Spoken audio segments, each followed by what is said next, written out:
Most people think Staten Island is just the quiet borough, the one you pass through, the one you joke about. But what if I told you Staten Island holds some of the darkest, strangest, and most powerful stories in New York's history? Stories so uncomfortable they're rarely talked about? Because long before bridges, before ferries, before New York was even New York, this land was already a battleground. Staten Island was originally home to the Lenape Native Americans. For them, this island wasn't a borough. It was sacred land, fishing waters, burial grounds, a place of balance. Then in 1609, Henry Hudson sailed past it, and everything changed. Dutch settlers arrived, and what followed wasn't peaceful cooperation. It was fear, disease, and violence. Entire Lenape communities were wiped out, not just by weapons but by illnesses they had no immunity against. Today, people walk, drive, and live on land where entire cultures disappeared, and most never even hear their names. But the island's dark role didn't stop there. In 1776, Staten Island became the largest British military base in North America during the American Revolution. Tens of thousands of British soldiers camped here. Farms were seized, families were forced out of their homes. And right here, on this island, a secret meeting took place that could have changed American history forever. Benjamin Franklin, John Adams, and Edward Rutledge secretly met with British officials on Staten Island, hoping to negotiate peace. Imagine that moment. Three men standing on this quiet island, knowing that if talks failed, war would tear a new nation apart. The talks failed, and Staten Island quietly became one of the last places where peace was still possible. Fast forward a century, and Staten Island takes on another hidden role, one that most New Yorkers still don't know. In the late 1800s, Staten Island became New York City's quarantine zone. Ships carrying sick immigrants were stopped here. Thousands of people were forced into isolation. Families were separated. Some never made it out alive. There's a true story locals whispered for decades. In 1858, during a smallpox outbreak, residents became so angry and afraid that they stormed the quarantine hospital and burned it to the ground. Doctors fled. Patients were dragged into the streets. It wasn't a riot you read about in textbooks, but it happened. Fear turned neighbors into enemies. Then came one of the most misunderstood chapters of all. For over 50 years, Staten Island was home to Fresh Kills Landfill, once the largest landfill in the world. People called it a dump, a joke, a symbol of neglect. But after September 11, 2001, Fresh Kills became sacred ground. Debris from the World Trade Center was brought here. For months, workers searched piece by hand for remains, for wedding rings, for fragments of lives lost. Some of those workers still say they felt a heavy silence over the site, like the land itself understood the weight it was carrying. Today, Fresh Kills is being transformed into a park, a place where children will play on ground that once held unimaginable grief.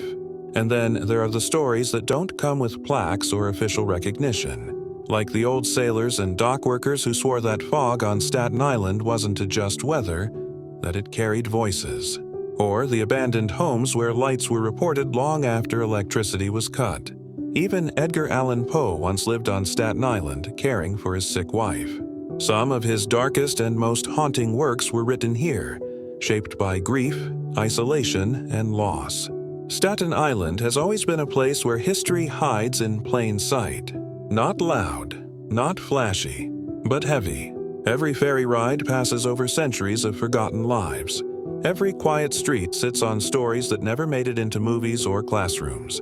So the next time someone says Staten Island has no history, remember this: some places don't shout their past. They carry it. If Staten Island's history ended there, it would already be heavy. But some of the most unsettling stories never made headlines because they happened quietly. In the early 1900s, Staten Island became a refuge for people New York didn't want to see. Mental health facilities, tuberculosis hospitals, isolated care homes. People were sent here not to be healed, but to be kept out of sight. One of the most haunting examples was Seaview Hospital. Perched on a hill, away from the city, Seaview treated thousands of tuberculosis patients. Many arrived hopeful. Many never left. Windows were designed to stay open year-round, even in freezing winters, because doctors believed cold air could cure disease. Imagine lying in bed, weak, coughing, staring at the sky, knowing your family was across the water but unreachable. Some former staff later claimed that at night the halls felt occupied, even when empty. Call it superstition or memory. Either way, Seaview holds more silence than sound. And then there were the shipyards. During World War II, Staten Island's coastline worked around the clock. Young men welded ships by day and slept on floors by night. Many never spoke about what they saw or built, because secrecy was survival. Some of those ships never returned, and some of the men carried that weight for the rest of their lives. But perhaps the most painful story is one that still echoes today. In the mid-20th century, Staten Island was promised development, opportunity, and connection. What it received instead was isolation. While other boroughs got subways, Staten Island got highways. Neighborhoods were split apart. Homes were demolished. Entire communities disappeared without ceremonies or apologies. Families who had lived there for generations watched bulldozers erase their blocks. Not for them, but through them. One former resident once said, "They called it progress, but nobody asked us what we lost." And then there's the ferry. To most people, it's just transportation. To Staten Island, it's a lifeline. For decades, it has carried workers before sunrise and returned them after dark. Missed birthdays, exhaustion, quiet sacrifice. And it has also carried tragedy, accidents, collisions, lives lost without warning. Each time, the water absorbs another story and keeps it. Even today, fishermen talk about areas where nets come back tangled with things they can't explain. Old debris, old bones, old history. Staten Island has always existed between worlds, between land and water, between belonging and neglect, between memory and forgetting. That's why its history doesn't feel finished. It feels unresolved. So when people say Staten Island is just the forgotten borough, they're closer to the truth than they realize. Because forgetting isn't accidental. It happens when stories are left untold, and Staten Island still has many waiting to be heard.